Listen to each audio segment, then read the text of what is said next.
재무부자님들 안녕하세요. 모든 재테크를 거미줄처럼 연결하고 있는 재테크 슈퍼거미 법학자 훈우입니다. 오늘도 중요한 재테크 정보만 쉽게 설명해 드리겠습니다.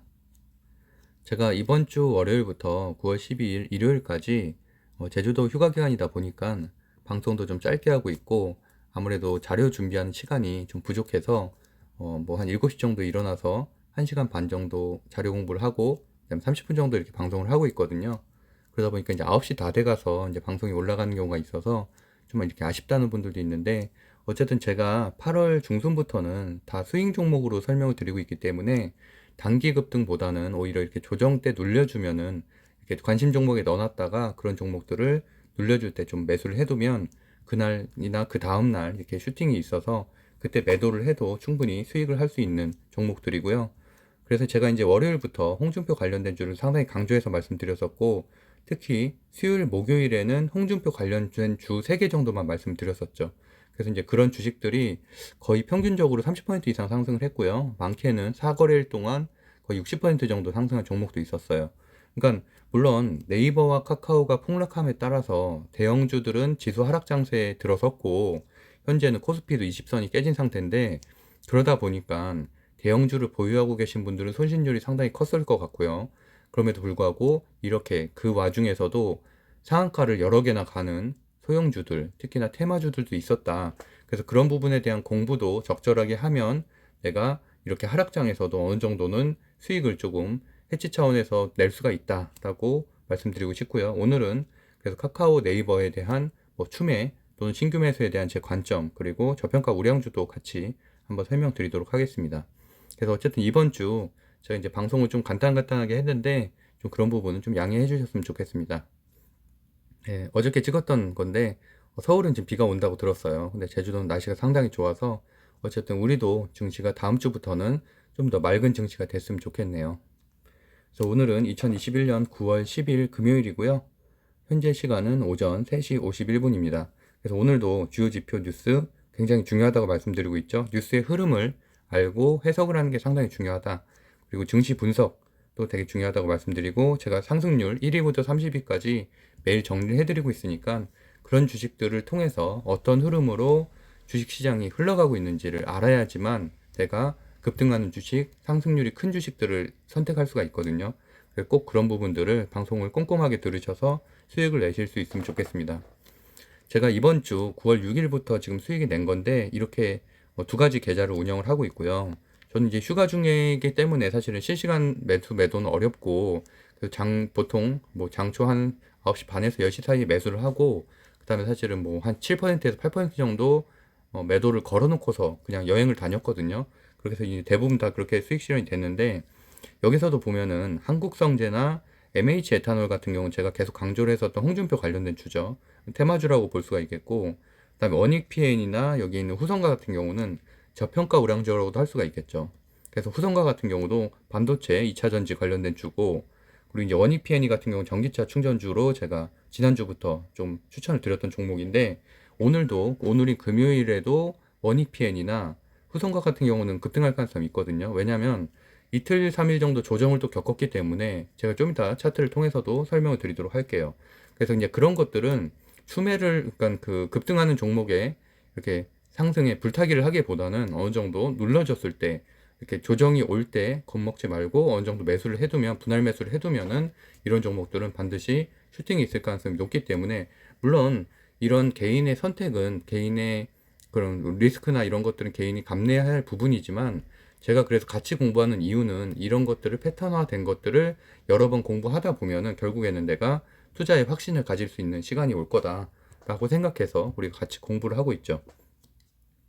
그래서 일단 목요일 어제 제가 추천드렸던 종목을 보면은 제가 MH 에탄올, DSR 제강, 그다음에 후성, 원익 PNE까지 이렇게 설명을 드렸는데, 후성과 원익 PN은 말씀드렸던 대로 저평가 우량주라고 할 수 있고, 테마성이 있는 것들은 홍준표 관련된 주인 이 세 것이죠. 그래서 제가 이 세 개를 그 유튜브를 통해서 그 홍준표 공약 소개하면서 이렇게 설명을 드렸었죠. 투자 경 현시간 잠깐 보면은, 그래서 DSR과 제가 그래서 이제 9시에 이렇게 장이 제가 방송 중에 장이 시작했기 때문에 말씀드렸었는데, 이렇게 보면은 DSR은 이미 급등한 거 아니냐, 뭐 장초에. 그리고 MH 뭐 나머지 제강이랑 MH 에탄올도 좀 벌써 2% 상승했는데 어떻게 들어가냐고 생각하실 수 있겠지만, 사실은 MH 에탄올 같은 경우는 20% 넘게 상승을 했었고요. DSR 제강도 장중한 때 15%, DSR도 20%가 넘었었어요. 그러니까 물론 DSR처럼 15% 이상 이렇게 상승한 것은 신규로 들어가긴 어렵지만, MH 에탄올이나 이 정도는 2% 정도 상승하거나 이렇게 뭐 경남 스틸이나 이런 것들을 좀 눌려 있는 것들은 충분히 들어갈 만 하거든요. 에탄올 정도는 저는 이제 가지고 있고, 그다음에 경남 스틸, TBC, 홈스타 홀딩스 이런 것들이 사실 좀 초반기에 앞서갔던 것들이죠. 한국선제도 마찬가지고 듀올도 그렇고요. 어쨌든 오늘 그런 기사들이 나왔기 때문에 이렇게 큰 상승이 좀 있을 것으로 예상을 했었습니다.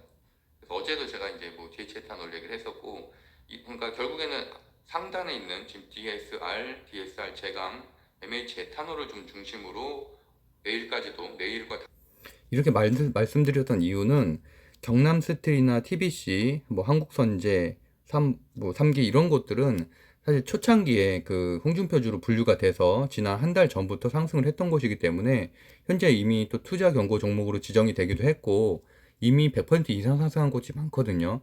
그래서 그 후발주자인 DSR이라 MH 에탄올 같은 경우는 한 4, 50% 정도 상승을 한 상태예요. 그래서 이제 저는 대장주의 손바뀜이 일어날 가능성이 높다라고 이제 말씀을 드렸던 거고, 오늘 결과를 보면은 MH 에탄올 같은 경우도 장초에 보시면은 장초에 이렇게 거의 한 9시 한 10분 정도부터 이제 급등을 하기 시작했죠. 10분 정도 급등을 하기 해서 30분에 이제 최고가를 찍었는데 약 한 26%, 거의 한 상한가까지 가는 그런 이제 좋은 흐름을 보였었고, DSR도 마찬가지죠. 15%인데 고가는 한 26%까지. 그러니까 사실은 아까 방송 시작할 때가 보면 15%였잖아요. 근데 사실은 그러고 나서도 10%가 더 올라갔다는 얘기죠. DSR 제강가 같은 경우도 마찬가지고요.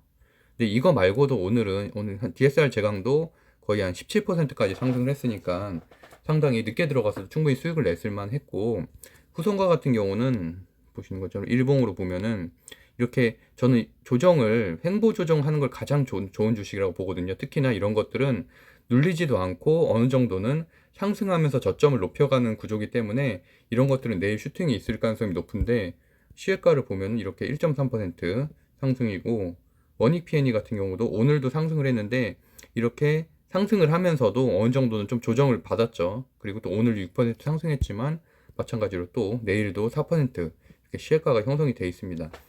물론 이런 패턴들은 후성이나 원익 P&E 같은 경우는 실적 기반주기 때문에 이런 것들은 그래도 뭐 하락을 하게 돼도 그렇게 큰 하락은 아니죠. 이렇게 어떻게 보면은 대선 테마주나 이런 것들은 최재형 씨 관련된 주도 보면은 막 10%, 20%씩 빠지는 경우도 있잖아요.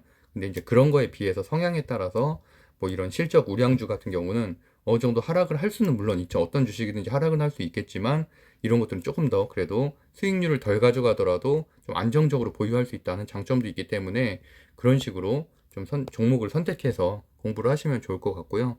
그래서 어쨌든 제가 말씀드리는 건 현재는 계속 제가 한 2달 전부터 말씀드리는 부분인데, 코스피보다는 코스닥이 훨씬 더 강한 장이고 차트 자체도 좋기 때문에 일단은 소형주, 그리고 소형주면서도 뭐 2차 전지라든지 이런 수소 관련된 주라든지 이런 것처럼 좀 테마가 좀 어느 정도 적절하게 껴있는 그런 종목들을 이렇게 선별해서 선택하는 게 가장 현명한 전략이다라고 볼 수 있을 것 같습니다. 거기다가 좀 더 자기가 매수 매도가 자신 있다라고 생각하시면은 이렇게 홍준표 관련주라든지 이런 테마주까지도 뭐 이렇게 체크할 수가 있는 거죠. 그래서 어제의 확진자 수는 2049명이었고요. 현재 현 시간 코로나 라이브 확인해 보면 1829명인데 어쨌든 줄고 있잖아요. 줄고 있다는 얘기는 제가 이따 그 상승률 30위까지도 설명드리겠지만 이제 코로나 치료제 관련된 주식이 3, 4개밖에 없어요. 그러니까 30개 중에 3, 4개, 나머지 27개 중에 무려 16개가 대선 관련된 주예요. 그러니까 대선 이제 야당 후보, 여당 후보는 9월 말에 이제 뽑히게 되죠.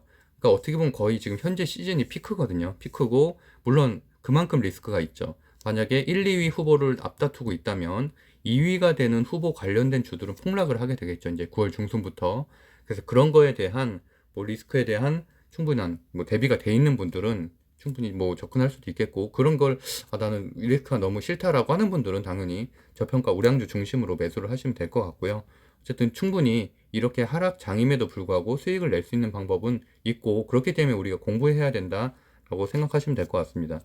1차 접종자 수는 이제 드디어 60%를 넘었고요. 그 다음에 완전 접종, 2차 접종자까지 수도 37%를 넘었기 때문에 추석까지는 2차 접종도 약 한 40%까지는 갈 수가 있겠죠. 그러면 어느 정도 위드 코로나 관련된 주라든지 콘택트 주로도 수급이 지금은 현재 위드 코로나 관련된 주들이 한 3일 정도 좀 조정을 또 받고 있죠. 그러다 보니까 뭐 내만여의 날도 있었고요. 그런데 이제 그런 것들도 다시 다음 주에부터는 어느 정도 확진자 수가 줄고 있음에 따라서 회복될 가능성도 있다라고 보시면 될 것 같고요. 다우존스 좀 전에 제가 이제 캡처를 한 건데 아쉽게도 이렇게 보시는 것처럼 상승 시작을 했지만 나스닥 다우존스 모두 하락으로 지금 마감을 하는 분위기고 유럽 증시도 현재 보면은 전체적으로는 좀 보합세 정도 약세로 마감이 될 것 같다. 그래서 뭐 사실 환율도 현재 좀 높은 상태고 해서 우리나라한테는 대외적인 환경으로는 좋은 점은 아니라고 볼 수가 있겠죠. 국채금리도 이렇게 급락하는 건 별로 좋지 않다고 말씀드렸었죠. 급락하거나 급등하는 것들 한 1.3 정도를 기준으로 보시면 될 것 같습니다. 원달러 환율도 이렇게 소폭 상승을 한 것도 이런 것들 외국인 수급을 제한할 수 있기 때문에 좋지 않다. 그리고 빅스 지수, 제가 공포 지수도 말씀드렸죠. 당연히 높으면 안 좋은 거고 높게 되면은 아무래도 가상화폐라든지 주식시장 전반에 악영향을 미칠 수 있는데 이렇게 어느 정도 상승하고 있다라는 부분도 한번 체크하셔야 될 것 같고요. 필라델피아 반도체 지수 같은 경우는 우리나라처럼 삼성전자나 이런 하이닉스 같은 반도체 기업이 시총 상위를 차지하고 있는 경우 거의 30% 가까이 차지하고 있죠.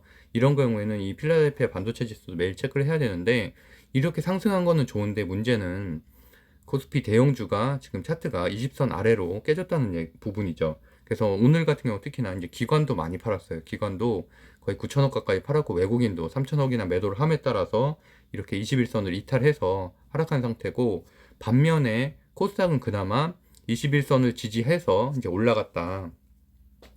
제 기본적인 차트를 분석하시는 분들은 당연히 아시겠지만 제가 계속 말씀드리다시피 여기가 20일이라고 말씀드렸잖아요. 5일, 20일, 60일, 120일.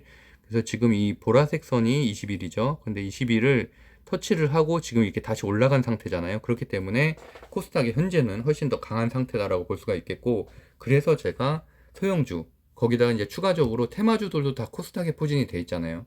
그렇기 때문에 매수를 신규 매수하기에는 당연히 코스피 대형주보단 코스닥이 좋은 상태이다.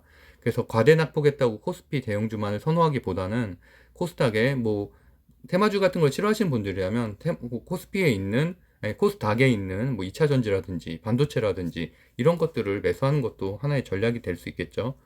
가상화폐는 최근에 상승세가 좀 있었는데 오늘은 보합 정도로 보여지고요.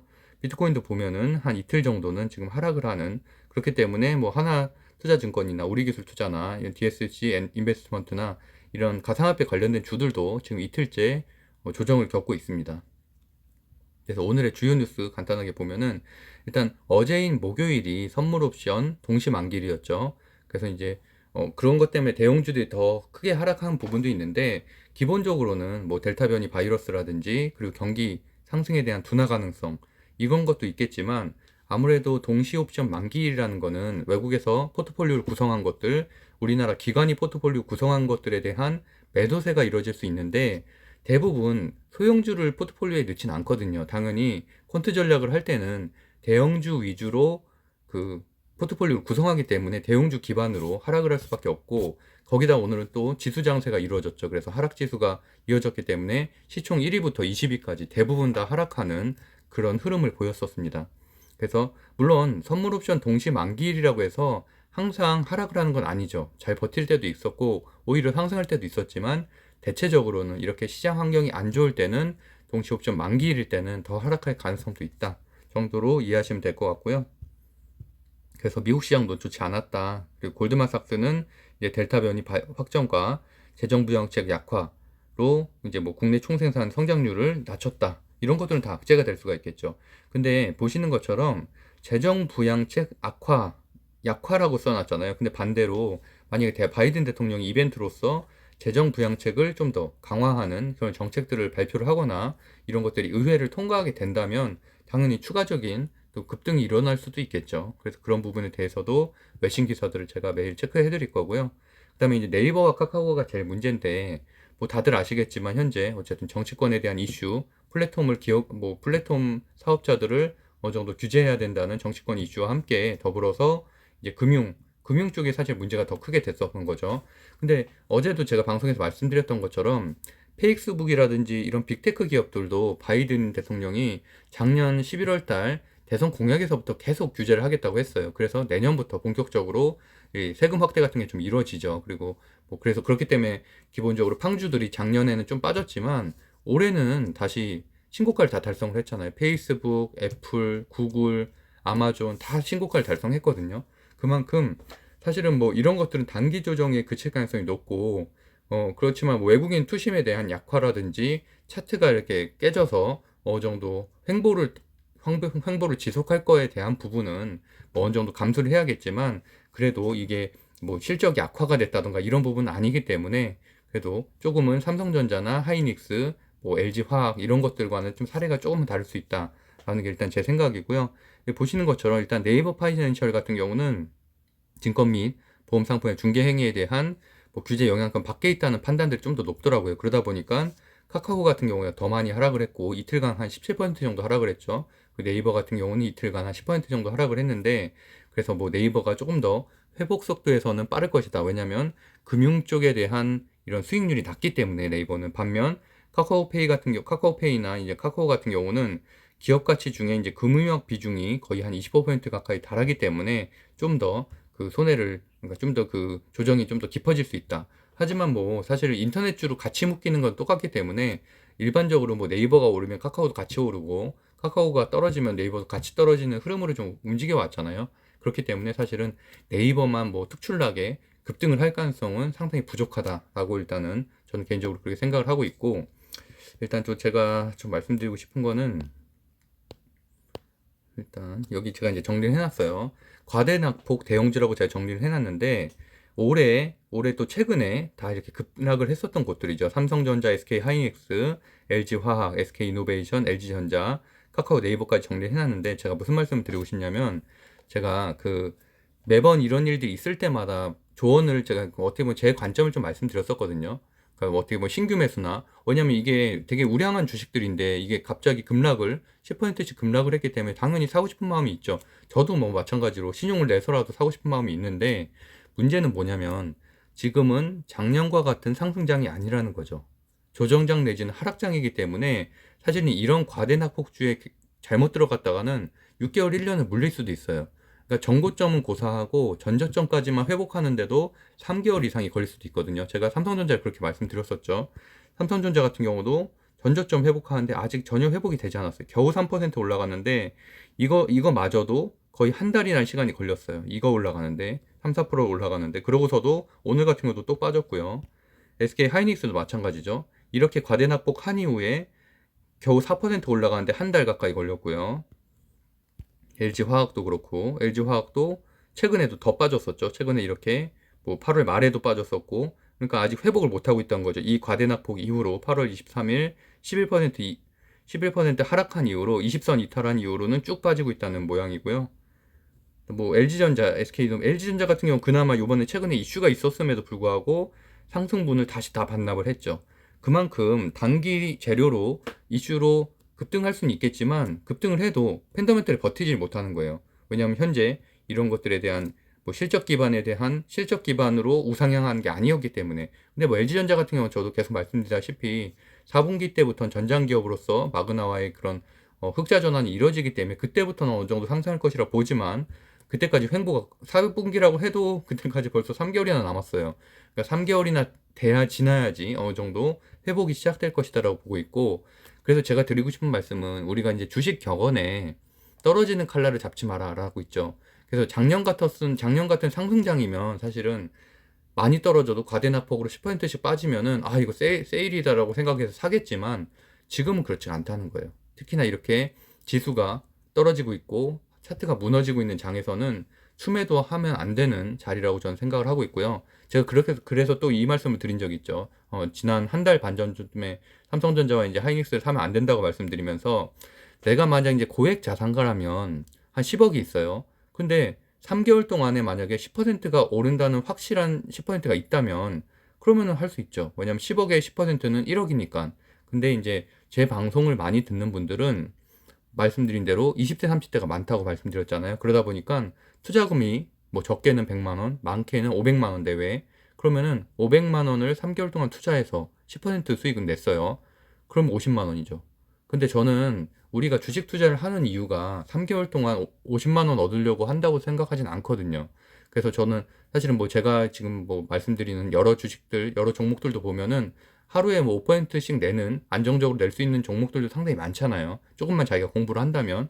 그래서 그런 것들이 우리가 시드머니를 일단 불리는 하나의 투자로서 주식 투자를 하는 이유라고 생각하기 때문에, 이런 기회비용을 잇는 부분에 있어서는 물론 삼성전자, 하이닉스, LG화학 다 굉장히 좋은 주식들이죠. NC소프트도 그렇고. 근데 어쨌든 뭐 현재는 차트가 상당히 좋지 않은 상태고, 다시 굉장한 재료가 나오기 전까지는 상승 추세로 변환할 가능성은 없기 때문에, 횡보를 굉장히 오랫동안 거닐다가 이렇게 상승 재료가 나올 때, 그때 추세 전환이 되면은 그때 매수해도 충분하다고 저는 개인적으로 생각을 하고 있습니다. 그래서 어쨌든 뭐 삼성전자 같은 경우도 그렇죠. 뭐 증설 이슈라든지 다양한 것들이 있었음에도 불구하고 상당히 못 올라가고 있잖아요. 그만큼 뭐 외국인 수급도 중요하니까요. 우리나라 사람들만 삼성전자 좋다고 생각하는 게 문제가 아니고, 외국 증권사 리포트에서도 좋은 소식이 나와야 되고, 업황도 좋아져야 되고, 상당히 많은 부분이 자구하고 있다는 얘기죠. 그래서 일단은 뭐 긴 얘기는 오늘 너무 방송 길어질 것 같아서 말씀드리겠지만, 어쨌든 그런 부분 때문에 저는 상당히 신중해야 된다. 그래서 무조건 네이버 카카오를, 물론 뭐 성향에 따라서 나는 3개월에 10%만 돼도 충분하다고 생각하시는 분들은 담으면 되겠지만, 그렇지 않은 분들도 많으니까 저는 제 관점을 말씀드린 겁니다. 그리고 오늘과 같은 경우는 주요 이슈 중에 에코프로비엠, 뭐 에코프로비엠은 제가 한 두 달 전부터 계속 추천드렸던 중소형 주고, 현재 뭐 많이 올라갔죠. 사실 한 60% 이상 올라갔는데, 오늘도 또 급등 15%까지 급등이 있었죠. 그래서 사실 저는 2차 전지가 강하다는 말은 제가 거의 한 달 반 전부터 계속 말씀드렸잖아요. 지금의 강세 섹터는 2차 전지다라고. 근데 거기에서도 또 대장주 에코프로비엠과 LNF를 많이 추천드렸었고, 그래서 에코프로비엠 같은 경우는 오늘도 이렇게 급등을 했잖아요. 15%까지 급등을 했었고, 뭐 수익 실현해서 한 7%까지 이제 마감을 종가를 했죠. 근데 오늘의 소식은 이제 SK 이노베이션에서 이제 양극재 그 투자를 같이 하겠다. 그래서 폐배터리 이런 이슈까지도 발생을 하면서 큰 상승이 있었다는 부분이고요. 그래서 이제 증권사 리포트, 오늘자 리포트 보면은 에코프로비엠에 관련된, 그래서 뭐 시가총액도 10조 원에 가고 있다, 이런 기사도 좋은 내용들이 상당히 많이 나온 것과 따라서 이제 이런 것들이 같이 작용해서 큰 상승이 있었고, 추가적으로 좀 볼만한 곳들은 하나솔루션하고 LS전선 아시아 정도를 이제 뭐 체크해 보시면 될 것 같습니다. 그래서 하나솔루션 같은 경우도 3분기부터 이제 그 태양열 적자 규모가 조금씩 줄어들 거라고 봐서, 이제 최근에 상승세가 상당히 좋죠. 하나솔루션도. 그리고 이제 상승 여력도 50% 가까이 보고 있어서, 물론 하나솔루션 같은 경우 좀 대형주긴 하죠. 대형주긴 해서 다른 뭐 중소형주에 비하면 변동성이 좀 작긴 한데, 어쨌든 상당히 좀 좋아지고 있다. 그래서 오늘도 추가 상승을 했고, 롯데정밀화학도 한번 체크해 보시면 괜찮을 것 같아서 제가 가져왔고요. 3분기 영업이익이 시장 컨센서스를 상회할 것으로 예상하고 있기 때문에, 그리고 이제 화학주에서 중에서는 탑픽으로 뽑혀서 제가 또 이렇게 가져와 봤습니다. 상승 여력은 약 한 40% 정도 12개월 기준으로 해서 이렇게 보고 있네요. 그래서 하나솔루션하고 롯데정밀화학, 그리고 후성, 그리고 제가 원익 P&E, 이렇게 제가 그동안 추천드렸던 그 종목하고 한 4종목, 저평가 우량주에 관심 있는 분들은 그 4종목을 좀 체크해 보시면 될 것 같고요. 원익 P&E나 후성과 같은 경우는 오늘도 상승 여력이 충분히 있을 것으로 보고 있습니다. 그리고 이제 대선주 관련해서 간단하게 설명드리면은, 뭐 다들 아시다시피 지금 현재 이런 기사들이 좀 많이 나오고 있죠. 그래서 홍준표 씨가 뭐 윤석열 씨를 첫 오타 범위 내에서 역전을 했다. 그것 때문에 오늘 홍준표 씨 관련된 주들이, 신규 주식들도 상당히 많이 생겼어요. 기존에 테마주가 한 10개 정도 됐었는데 오늘 한 7개가 추가가 됐어요. 그러니까 그만큼 어떻게 보면은 수급이 분산되고 있기 때문에, 사실은 이번 주만큼 다음 주가 좋아질 건 아니란 얘기죠. 이번 주에는 굉장히 급등을 많이 해서 평균적으로 3, 40%씩 상승을 했는데, 이제 다음 주에는 점점씩 그 확률이 줄어들 것이죠. 하지만 그럼에도 불구하고 여전히 뭐 9월 달까지는 그 대선에 대한, 후보 경선에 대한 이슈가 굉장히 많기 때문에, 특히나 뭐 인물주, 정책주 이런 것들을 좀 분리해서 좀 체크하시면 될 것 같고요. 그리고 SBS 오늘자 뉴스에서도 이렇게 나왔죠. 그래서 뭐 이재명 후보가 여전히 36%로 가장 높고, 홍준표 그 후보가 윤석열 씨를 한 22%에 거의 이겼다, 5% 정도로 이겼다는 것도, 이렇게 어쨌든 뉴스로 나오는 거하고 또 이렇게 언론사, 그러니까 뭐 SBS에서 공중파 TV로 나오는 거 또 파급력이 다르거든요.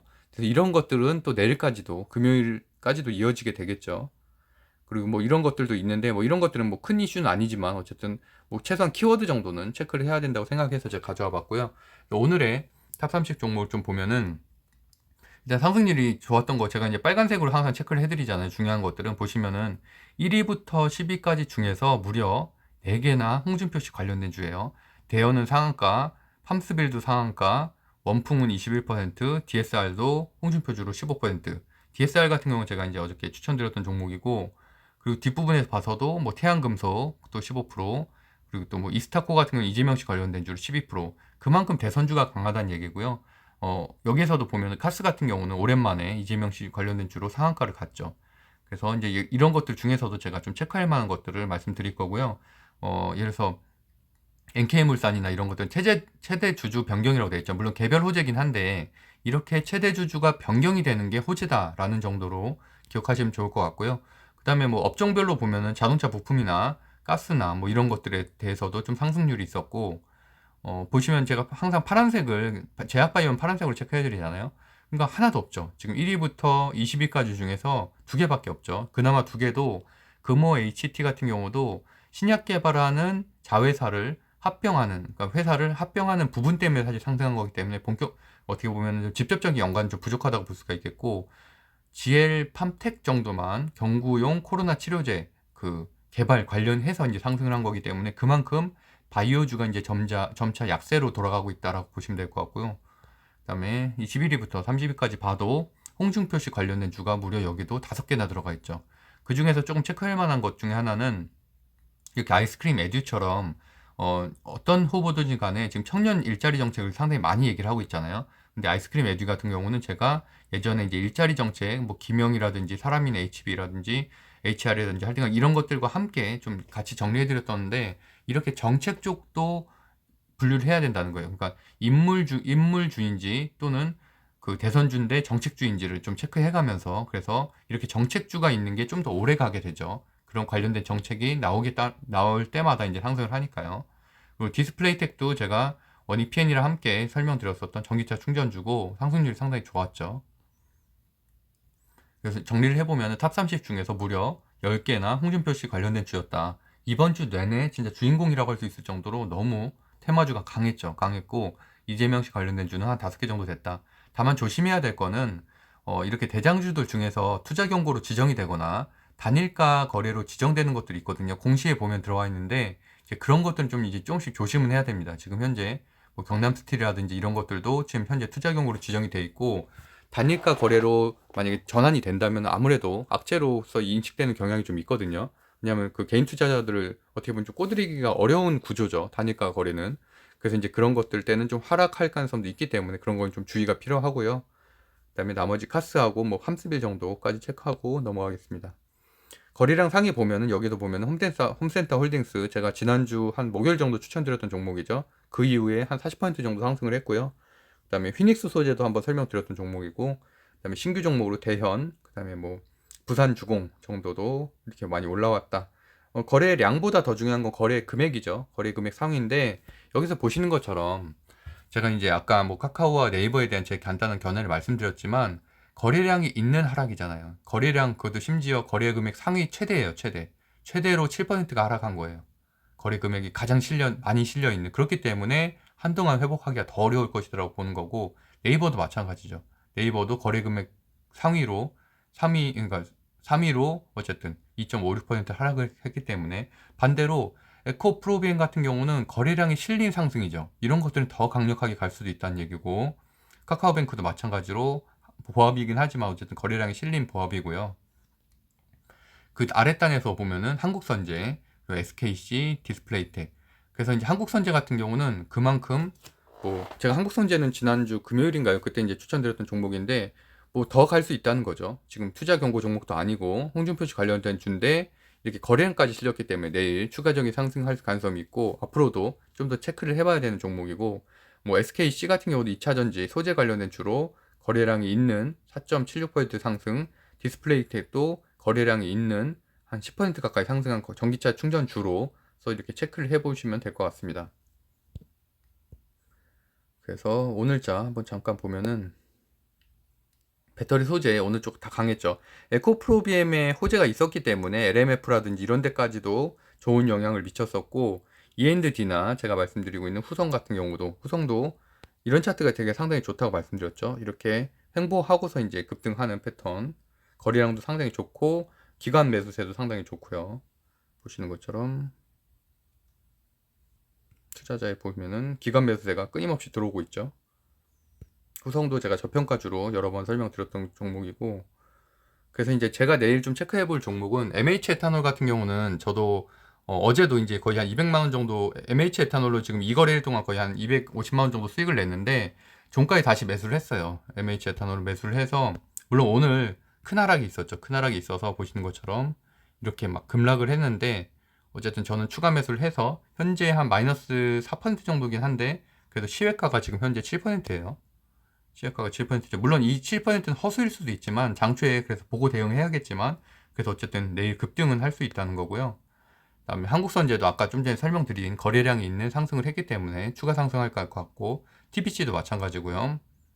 그다음에 이재명 씨 관련된 주에서는 카스 정도 보시면 될 것 같고, 그다음에 저평가 우량주에서는 후성과 원익 P&E, 원익 P&E가 말씀드렸던 대로 이렇게 조정과 보합 상승을 이렇게 반복을 하면서 이 구간이 횡보 구간을 거친 다음에 이제 상승한 거기 때문에 이런 것들이 이제 추가적인 상승 여력이 있다. 그리고 뭐 차트도 당연히 정배열이고요. 상당히 강한 추세죠. 이격도 그렇게 벌어지지 않은, 급등해 갖고 이격이 벌어지면 좀 위험할 수 있는데, 이런 경우에는 이격도 이렇게 적정히 조정해 가면서 조정을 줘가면서 상승을 하고 있는 거기 때문에 충분히 괜찮다. 물론 이제 아쉬운 점은 이제 과열 종목으로 이렇게 공시에 들어가 보면은 과열 종목으로 지정된 건 아쉬운데, 오늘 같은 경우도 뭐 이렇게 공급 체결 관련된 것들도 뭐 추가적인 내용이 있기 때문에 한번 체크해 보시면 될 것 같습니다.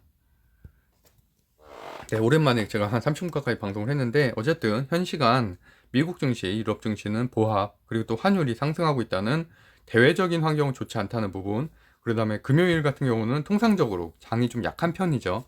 그럼에도 불구하고 어제인 목요일이 내마녀의 날이었는데, 이런 것들이 해소돼서 어느 정도는 기술적 반등이 있을 수 있는 자리라는 부분 때문에 대형주라든지 이런 테마주도 중심으로 어느 정도는, 그래도 저는 최소한 보합 내지는 뭐 소폭 상승으로 마감될 가능성이 좀 더 높다고 보고 있고, 어쨌든 대형주는 20선을 이탈한 상태고 약세, 그다음에 코스닥의 소형주가 강세이기 때문에 소형주, 코스닥에 있는 소형주들 중에서 조금 어느 정도 증권사 리포트가 좀 좋게 우호적으로 나오거나 좀 괜찮은 것들 중심으로 좀 이렇게 보시면 될 것 같고요. 테마주에서는 당연히 지금 현재는 홍준표 씨가 강하고, 그 다음에 한 이재명 씨 정도로 보시면 될 것 같습니다. 어쨌든 현재 제가 계속 말씀드리는 종목들은 대부분 스윙 종목들이기 때문에 뭐 하루 이틀 눌렸다고 해서 너무 이게 조바심 내지 마시고, 그렇게 이틀 정도, 그 대신에 이제 재료가 소멸될 거면 당연히 폭락할 수는 있죠. 근데 이제 재료가 소멸되지 않는 이상은 어느 정도 하루 이틀 좀 하락을 하더라도 당연히 급등할 가능성이 오히려, 그래서 이제 하락할 때 좀 들어가는 게 좀 더 낫죠. 눌려줄 때. 그 대신에 제가 전제돼야 될 조건은 강세 섹터이면서 대장주인데 눌리는 것들 중심으로 매수를 해야 됩니다. 그래서 매수 방법은 제가 지난주 일요일에 올려드렸었던 20일 매매법, 그리고 이제 20분봉 매매, 그런 식으로 좀 체크를 하면 될 것 같아요. 에탄올을 한번 예를 들어서 제가 이것까지만 좀 설명을 드릴게요. 에탄올 오늘 제가 또 이제 매수를 좀 많이 했는데, 매도를 했는데 제가 한번 흐름을 볼게요.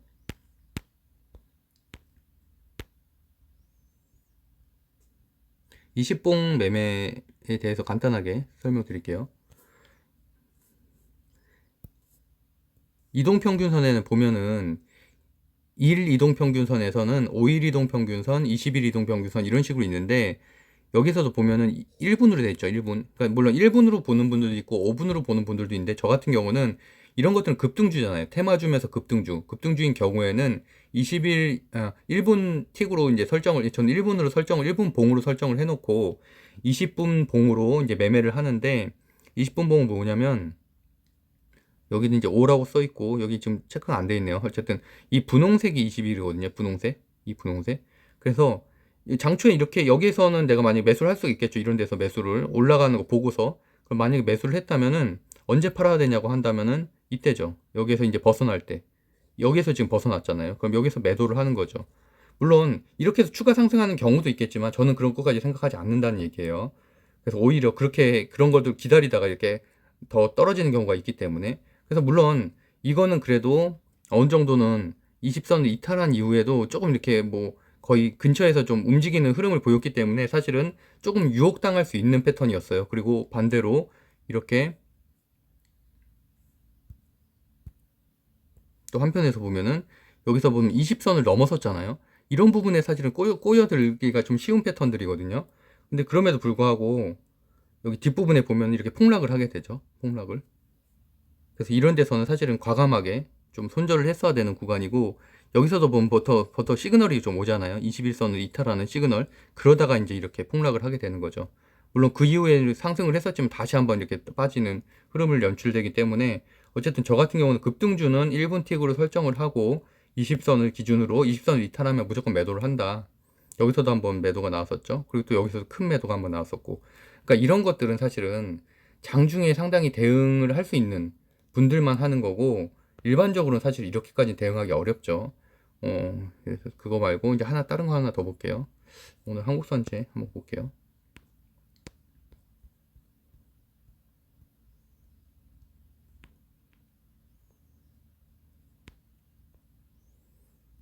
한국선제 같은 경우도 1분 틱으로 설정을 하고 20선 기준으로 보면은 이 구간에서는 20선을 지금 계속 20선 위에 있잖아요. 이래서 이때는 매도를 안 해도 되죠. 매도를 안 해도 되고, 여기에서 이제 벗어나는 구간, 결국에는 이때쯤이 되겠죠. 시간으로 따지면 한 12시 정도가 되겠네요. 이때 이제 좀 벗어나기 시작을 하면서, 이때는 물론 이렇게 해서 다시 올라가는 경우도 있죠. 올라가는 경우도 있는데, 물론 그런 것들이 실시간 대응이 가능한 분들은 가능하겠지만, 또 실시간 대응이 어려운 분들은 사실은 이렇게 계속 보고 있을 수가 없잖아요. 이렇게 차트를. 그래서 이제 그때는 매도를 하는 게 낫다. 그리고 또 그것도 이것도 저것도 좀 어려운 분들 있잖아요. 직장인 투자, 저도 마찬가지고, 저도 지금 휴가 기간이니까 사실 이렇게 하는 거고, 그런 경우에는 그냥 장초에 매수한 가격에서 한 5% 정도만 매도를 걸어 놓는 거죠. 매도를 걸어 놓고서 그냥 다른 거 하다 보면은 매도가 체결이 돼 있는 그런 상황들. 그러다가 만약에 이제 하락하면 어떡하냐. 그러니까 그런 것들은 이제 조정이란 얘기죠. 조정을 하루 이틀 또 그럼 겪게 되면은 그 이후에 슈팅이 있을 수 있어서. 물론 이제 제가 전제드리는 말씀은 이런 것들 감당할 수는 있어야죠. 감당할 수 있는 분들만 해야 되고, 그런 것들을 막 스트레스 받고 감당할 수 없다라고 하는 분들은 당연히 하면 안 되고요. 그래서 제가 아까 말씀드렸던 대로 신규로 편입된 종목이 상당히 많고, 이제는 그만큼 홍준표 씨 관련된 주들도 이제는 점점 좀 어려워지기 시작을 했다. 이렇게 오늘 새로 편입된 종목들만 이렇게 많아요. 아이스크림 애주까지. 그 다음부터 이제 MH 에탄올하고 이제 아랫단에는 기존의 이제 강세 종목들이었는데, 이런 것들이 수급을 다 뺏어가기 때문에 아래 종목들이 다 빠질 수밖에 없는 거예요. 그래서 아래 종목들 보면은 이렇게 다 빠졌거든요. 오늘 장초에만 다 윗꼬리 달고 다 하락을 했죠. 그러니까 이런 것들이 손바뀜이죠. 그러니까 아래쪽에 기존에 강했었던 3일이라든지 이런 것도 대장주들이 다 이제 하락을 하고, 이제 신규 종목들이 왔는데, 이제 그러면은 이것들에 대한 판단은 또 내일까지 제가 한번 차트를 체크해 보고서 월요일에 이들 종목들 중에서 살아남은 것들만 제가 또 정리해서 이제 말씀드릴 겁니다. 어쨌든 뭐 제가 좀 말이 길어졌는데, 좀 어려운 장이죠. 어려운 장이지만 뭐 어쨌든 다양한 방식으로 수익을 낼 수 있는 부분이 있고, 그렇기 때문에 우리가 공부를 하는 이유죠. 무조건 우리가 뭐 삼성전자, SK 하이닉스 같은 좋은 주식만 사서 그냥 오래 보유하면은 뭐 괜찮다라는 거는 사실은 지금 시대에는 좀 안 맞는 것 같아요.